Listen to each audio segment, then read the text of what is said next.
Heavy. Okay, I'm good to go.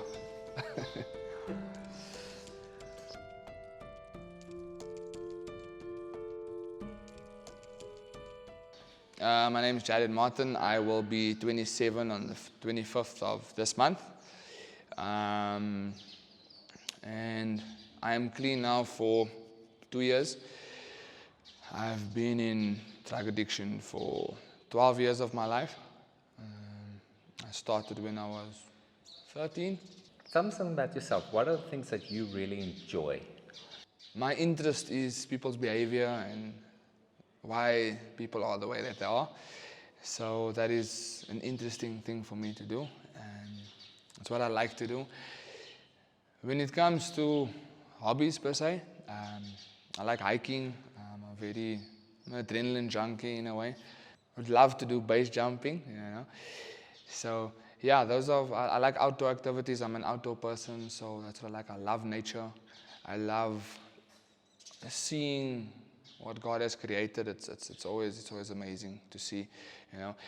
What I also mostly love is sitting down and just listening, you know. Not when there's no people. I know I said I love people, but there's also me time where I like to sit down and I like to listen to the world around me, you know, especially like at night. It's beautiful, nature. Yeah, that's what I like doing. Taking back to your childhood, what were the things that you really wanted to do when you were very young? When I was younger, I wanted to be an actor. I always watched people on the TV. I used to watch Die Hard, you know, and that's what I wanted to do. It is a passion of mine, but because of circumstances, friends, I didn't do that. I was a very sporty person when I was younger. I used to do athletics. I used to run when I was wee, you know. So a lot of running. I did soccer for a while. I was like I said, I'm a very sporty person, you know. So that's what I liked doing when I was younger, you know. And obviously your day-to-day things, playing soccer on the street, you know, playing with the friends. That was me when I was a child. Let's talk about your household. Where did you grow up, and what was your family, your house set up? The first house that I stayed at was with my granny, my 2 uncles, and my mom. And my one uncle was an alcoholic, my other uncle was a drug addict. My granny, at that time when I was very young, she was also drinking a lot, excessively. So every day was fighting. So I grew up basically in violence. My granny, that was the alcoholic, she used to throw parties at our house on a weekend. I used to go gambling with my granny. I remember one time I got lost because we were gambling, and then she went somewhere to go and get drinks, and then I got lost. I had to walk home, didn't know how to get home at all. But yeah, that was basically the household that I grew up when I was born until when I was about 6 or 7. I then moved out there to go because they kicked my mom out of the house. My mom was an air hostess at the time. We went to go and stay by my granny's auntie. And that was a house of just women. So they taught me mannerism, they taught me how to treat a lady. Yeah, so that's the 2 households that I grew up in. School, how did that go? School, went to primary school, went to high school, and university. Wasn't really tough, you know. It wasn't. I was because of the violence that I grew up in. So if anyone would try anything, I would react in violence. So that's where I was in school. So I'll get into a lot of fights in school when I was in primary school. Yeah, but I had a normal education. So you know? What did you study at university? At university, I got a scholarship to play rugby at Stellenbosch University. I didn't go to the university per se. I went to ETA, but I got a scholarship to play for the university. So I studied sports management and fitness. Like I said, I got the scholarship because I played 7s and I played 15s. So from childhood till then, I then went from wanting to be an actor to wanting to be a professional rugby player. And I had all the opportunities to do so. So I studied that for 2 years, and then my coach, he retired, and my scholarship died out. So my mom didn't have enough money to pay for the full fees, so I then left university after 2 years. Was your slip into addiction, was it a gradual thing, you'd say, or was there defining moments? It was a gradual thing. It started from when I was younger. But it started with women first and then carried on. Like, I got molested when I was younger. I was 5 or 6. Didn't know that I was being molested. Only later on in life I found out it was by an older woman. Well, she was like 13 at the time. I was like 5 or 6. So that then led me to being very lustful, seeing women as objects. And because of that, I did a lot of other things to have a better experience. I remember when I was 12 or 13. 12 or 13. I drank myself, not into a stupor, but like properly drunk. Because a friend of mine, the mom said to us that I'd rather have you do it in front of me than behind me. So I'll smoke weed by his house. We would drink, we would smoke oka, just like. So that's why I say it gradually started, From there, it went off to wanting to try cocaine. I tried heroin. It was first a very small, we used to smoke it in a bong. And I then gradually started smoking it more. And that's when I got heavy addicted to heroin. I was in addiction for heroin for 8 years.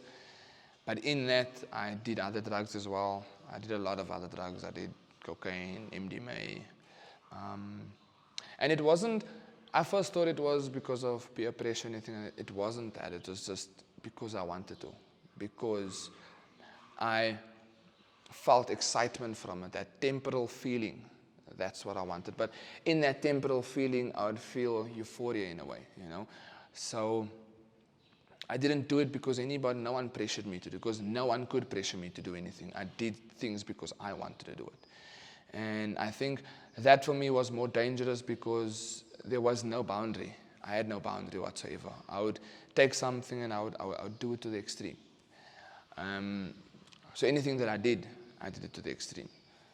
So back to the question, it was a gradual thing. It didn't just happen like that. It went from, because there's no small or big drug, but it went from weed and alcohol to the biggest, baddest, hardest drugs out there, yeah. So, obviously you're still an active, fit guy doing sports. Yeah. Did you feel you could still manage it, the drug use and working your body on the sports field? I did. It damaged my body severely. I remember when the first year I was supposed to go to university, I said to my mom, I didn't want to go. She's like, no, what's wrong? I said, no. I eventually told her that I was doing heroin, and I was very thin. So she said, listen, do you have anything that you can stop it? Can you stop by yourself? I said, yeah, I can. I got medicine, I got Suboxones. I then stopped. I did stop. But then I started using steroids because I needed to go and play rugby. And those guys, I lost a lot of kgs. So I then played. I would come home on the weekend and I would do drugs on the weekend. So yes, I managed it for a while, but it damaged my body big time. Like, I would play and I would smoke and I would do steroids. So can you imagine what happened to my heart? I had a big heart problem. You couldn't go back to university. What did it make you feel like? I was disappointed because I wanted to play rugby. Like that was my main thing, I wanted to, and I had the capabilities to play for Western Province, to play for the Springboks, and I understood. Yes, I was disappointed, but I understood because the money wasn't there. I couldn't do anything about it. So then I decided, okay, let me go and work, and with that money, I will then pay for my own university. But obviously, because of the mindset that I had of drugs and partying and women, it didn't work out. I'd work, but then I'd use that money for drugs, because now I wasn't I didn't have a focus. I knew the focus was there, but I wasn't doing it. When I was in university, I was doing it. When I was working, I wasn't playing. So I'll play club rugby, but the guys there, it's more about partying. So the money went to waste. You know what I mean? So I was disappointed, and I just followed that up. And it came to a day where I was like, you know what? It's not going to happen. So I might as well just keep doing drugs and keep working. There was a lot of times when I wanted it to stop, because at that time I was doing heroin, a lot of heroin. So the thing is, you'd wake up in the morning, you'll go and scuttle, which means you're going to go look for stuff, or you'll rob someone, or you'll do. And there's days when I would wake up and I'd be like, is this how life is for me? Is this what I envisioned for my life? Waking up every morning, doing the same thing, then getting back up and going to sleep. It's just like a loop of doing the same thing over and over, So there was times when I felt like I wanted it to stop. But then there was also times, because of the feeling that I had, that I didn't want it to stop, because it was too lekker, So yes, I had multiple times when I wanted it to stop. I couldn't handle it. I was out of control from the beginning. Let's not deny that. But I thought I was in control. But yeah, there was a lot of times when I wanted to kill myself because I couldn't control it. I just didn't go through with it. Yeah, because I just knew where I would have gone if I did. Yeah. I didn't ask before, what job did you do now at this point? I was a jack of all trades. I was a salesman, I was a bartender, I was a waiter, I was working in film. That was basically what I did. So with salesmen, I did telesales, I did door-to-door sailing, I was on the beach, I was selling holidays. So, and on top of that, I was also dealing. So I was making legal money and I was making illegal money. But somehow I justified it, because remember, my vision was to use that money so I can go back to university. So I justified having both of this money to it, but I never had enough money. I had a lot of money, but I never had enough money. What happened that you eventually ended up seeking help? Or didn't you seek it out? I tried myself to stop 5 times with regards to heroin. I did. I stopped and I went back. I stopped and I went back. The last time, I'll never forget it. It was in 2017. I was down. I was completely down. I was staying by a friend's house. My mom and them, they couldn't handle me anymore. My stepdad didn't want me in the house. So I stayed by friends of mine. And I had meth. I had 5 methadone bottles. So I justified to myself, listen, I'll keep smoking, and then eventually I'll stop. But then that's when I had that moment again of, is this how my life is? Because at that time I was smoking so much that I couldn't get high anymore. My friends next to me, they are completely high, but I wasn't. So I'll sit there and I'll try to get high, but I couldn't. So what I did was I took the methadone and the heroin and I put them together and I tried to get high on that. But I got high for a certain time, but then it just got worse. And then at that time, it was November of 2017. I'll never forget. I prayed and I said, you know what, Father, I can't anymore. You know when he talks about in Romans that he gives you over to a debased mind? For years he gave me over because he gave me a chance and I said no. So he said, okay, you go do your thing. And then I kept on asking for help and he said, no. Do you want to do your thing? Go do your thing. And then at that moment, I said, Father, I can't do this anymore. I don't see myself being like this all the time. I didn't envision my life being controlled by drugs. I did not. And a week, 2 weeks later, my mom phones me. My mom says to me, listen, your people in Joburg want to see you, They want you to come and visit. And all I'm thinking was, I'm in a turkey in Joburg. It's not going to be lekker. But something deep inside, the Holy Spirit telling me, your prayers are going to be answered. Go.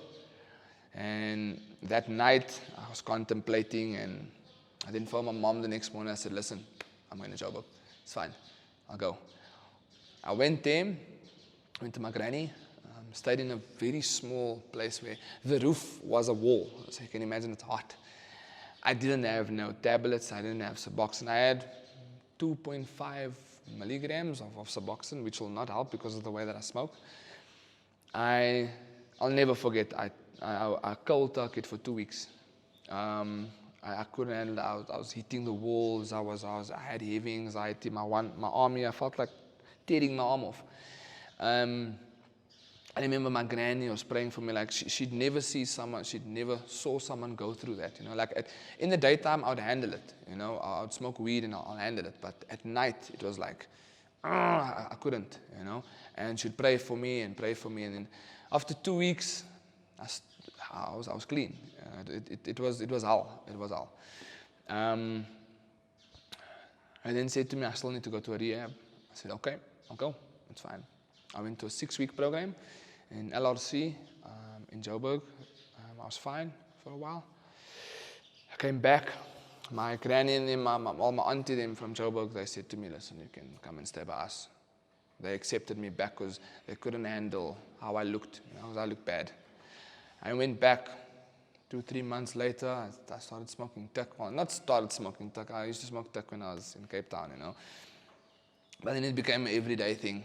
And I then substituted my drug with something else. I then went to a second rehab. And needless to say, it was not what I thought it would be. I came back after 2 weeks. My people did not want me at home.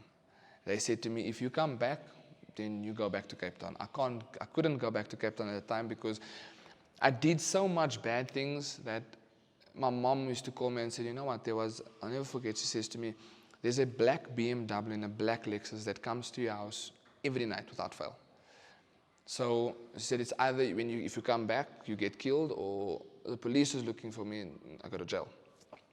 So I couldn't go back. I had nowhere to go. I prayed, and Father said to me, just go home, it'll be sorted. I went home, and he sorted things out, Then I was fine for a while. I knew what I needed to do. I knew I needed to stick into the Word. I knew that every single day I need to be with God. I cannot have a day without Him. Because if I have a day without Him, I then want to do my will. I want to do self. And I did that for a while. I was going to youth, I was going to church, and there's a lot of dynamics around. Things would happen, so I stopped going, stopped reading Bible, and then I fell back into it again. Speak about you were praying. So was it part of your upbringing? Always. When I was younger, my granny used to take me to church. We would go to church every Sunday. My granny was, like I said, she was an alcoholic. She then stopped. She is a prayer warrior of note.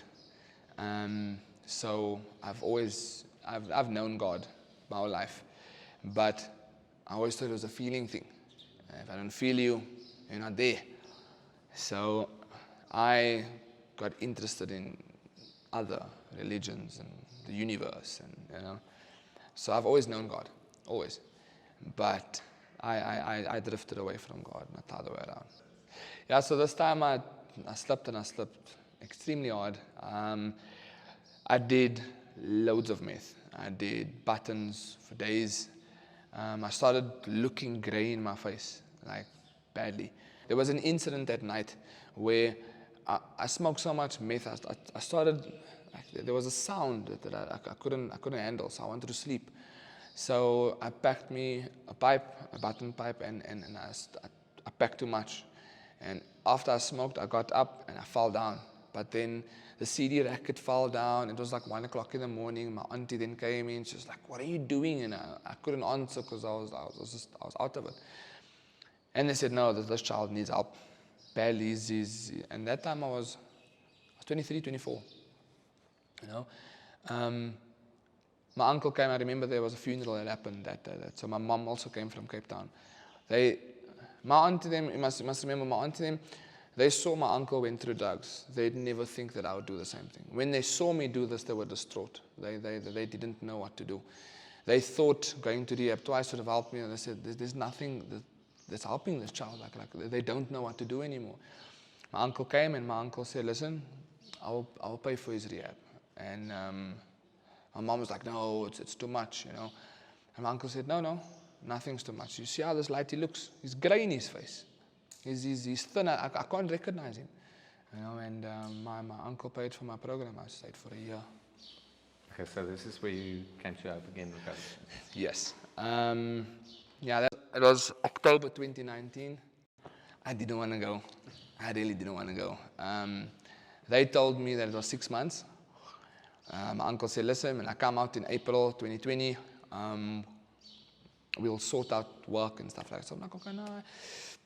I thought about it. I went into some self-pity that weekend, and I was like, I'm not going. And that's when God spoke to me, and he said, you know what? You see, I've taken you out of heroin now. Now, I'm going to take you out of everything else. Everything else. I'm talking about drugs, alcohol, cigarettes. I didn't see it at the time. He just said to me, I'm taking you out of everything. And then I said, okay, Father, you do you, you know. I went to rehab. It was very hard. I had to deal with things that I did not want to deal with. I had to go through things that I did not want to go through. I had to think back of things that went on in my past that I couldn't handle. That was where Jacques came in, and he helped me through a lot of things. I'll never forget, I was reading in January, I was reading in Leviticus, and in Leviticus, it talks about the Levite priests, when they turn 25, that they will devote their life to God. You know, I turned 25 in rehab. So, and before this, before I even went to rehab, when I was 15 or 16, God told me that you will stop everything of this world, and at 25, you will devote your life to me. I didn't think anything of it, because I was like, bro, I'm 15 years old. What are you talking about? You know? And that's when I saw it. It was January of 2020. I was reading, and I was like, hey, I turned 25 in rehab. You know? And that's when my mindset changed, because remember I told you about December, how my mindset changed then. So then I knew that I need to be obedient. I went through the program, and it was tough. I said in February, I said to my counselor, I said, listen, Jacques, I want to stay for a year.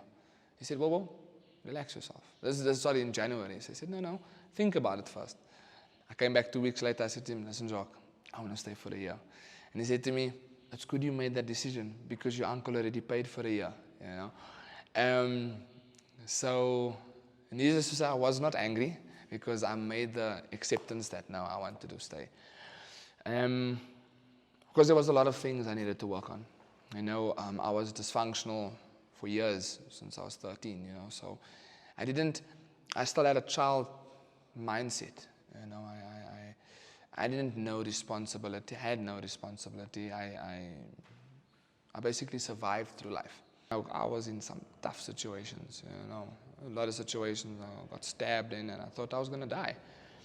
You know, places that I've been in, he's taken me out of, places that no one would want to go into. But I went in there, and he took me out of it, you know.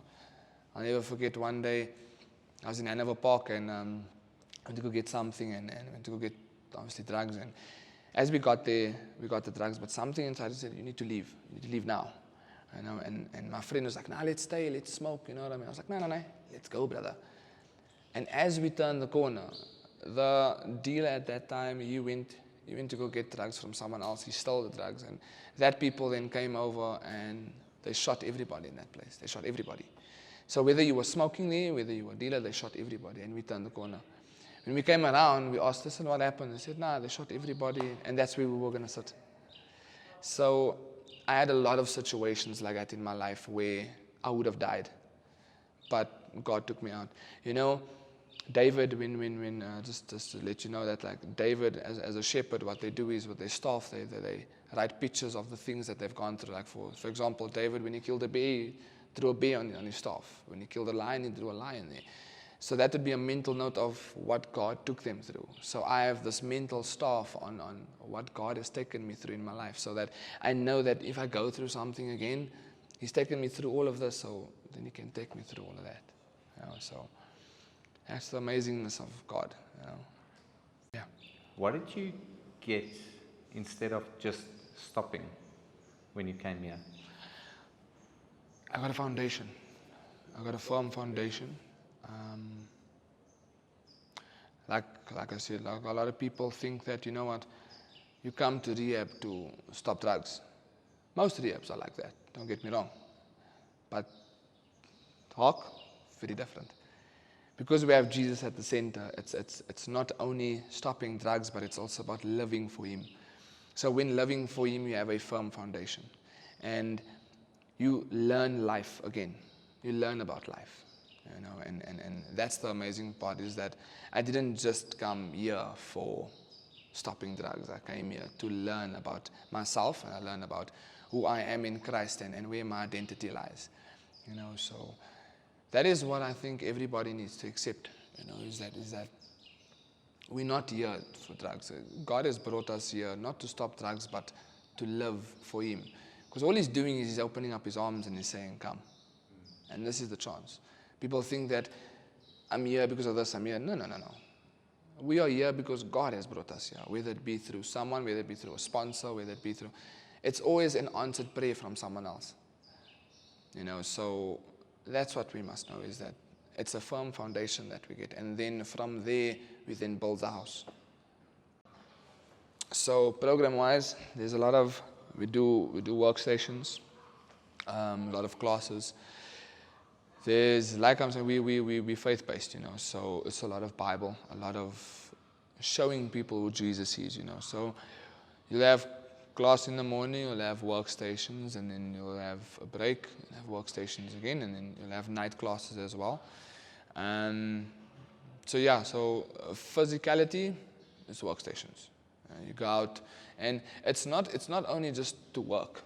You know, it's therapy. You know, you start something and you end something. It also gives the mind a note to say that, you know what, I can complete something. You know, because in life we give up too easily. You know, so in our workstations we have certain objectives, certain goals. You need to be goal driven. You know, and with those small goals, you start orientating it in your own life. You know, so it's not just a physical thing. Yes, it's good labor. You know, get the body nice and healthy. But it's also a mental thing, so that you can also understand that I have to get up in the morning, there's a routine, and then I'm going to go and work, because that's what normal people do. You know, so yeah, that's the physical part about it. So are you happy now? I'm always happy, you know, but the thing is, I'm fulfilled, and then that's the difference, is that the thing is, happiness goes away. You know, it's an emotion, but I have peace within. So because I have peace within and because I'm fulfilled, I'm always happy. Even when I'm sad, I'm happy. Because in that I rejoice, because it makes me feel things, it makes me know things, you know. But there was a void inside that couldn't be filled with anything. But now it's fulfilled. The house that I'm living in is full. You know, so to answer that question, I am fulfilled but not happy, but happy also. Yeah. Okay, so the brand promise, the only brand promise that seems to be true is pick and pay, because you know you're going to pick and you know you're going to pay. Yeah. The place is called Hope Again Recovery Center. Yeah. Is that true? Yes. A lot of people come here hopeless. They come here giving up on life, giving up on just their life, you know. And it's exactly what it says, is that not we don't provide the hope. It is you learning about God here that provides the hope. So that is where Hope Again comes in, is that we just show you, because remember, we are just reflections of Jesus. When I look at you, I want to see Jesus. When you look at me, you want to see Jesus. That's all we provide, is the hope of seeing Him in your life. So yes, the statement is true, that you get hope again when you come to Hope Again. If you need to talk to families with a Jared, with a loved one, who's looking at this now on YouTube or wherever, what do you tell them? What I would tell them is that, you know, first of all, they should never give up on their child. You know, and that places like this, it brings restoration. It does. and it only comes with time. But the one thing is that, people never gave up on me. My mom never gave up on me. God never gave up on me. So they should never give up on their children, you know what I mean? And when you have an opportunity that is presented, such as this place, restoration is there, and you won't get your child back. You'll get a better person, because I know a lot of people say that they just want the old Brian back, or the old Ursula back, but it's not that. You get a totally new person, so give your child a chance to have a better life. Will people leave here with skills, and what kind of skills can they acquire when they're here? It depends what you want to go into, with regards to workstations. From my point, like I said, I'm part of head of maintenance. So the people that work for me, there'll be one guy that knows maintenance very well as well. But then we'll bring in people that will want to learn maybe welding, want to learn maybe how to fix this, how to fix a pipe, how to fix a geyser, So in my part, they learn basic maintenance skills, you know what I mean? When people are in the lands, they learn how to plant, and they learn that they watch things grow, and that's where I told you where epiphanies come in, revelations come in. You know what? If you plant a seed, you'll watch it grow. It's the same in your own life, So in everything you learn different skills, whether it be spiritual skills, whether it be emotional skills, whether it be mental skills, or whether it be physical skills. But you do learn it, And then we also have people that are starting to study now as well. So there's a wide variety of things that you learn here, you know what I mean? And the nice thing is that opportunity is always given, always. The boss man, he's a wonderful guy. Like I respect him a lot, and he's always open to give someone an opportunity, always. He never says no. In conclusion, tell me who and what you are today. My name's Jared, and I am a child of God. I do not no longer live for myself, but I live for other people. My desire and my vision is to seek more of God, and that's all I am. That's me.